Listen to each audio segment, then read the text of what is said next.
To wrap text in a cell, follow the steps shown on the screen. Let's follow these steps to make the text in cells C1 and D1 visible. To do this, first I select the cells C1 and D1.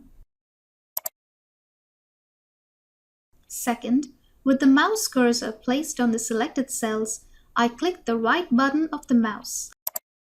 And from the floating menu, I select the option Format Cells. Third, I click the tab Alignment. Fourth, I click the checkbox Wrap Text. Finally, I click OK.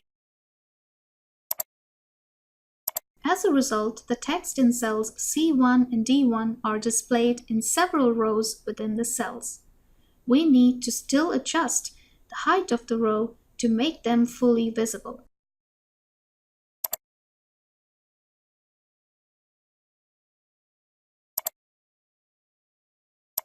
Use wrap text whenever you need to fit text within the width of a column.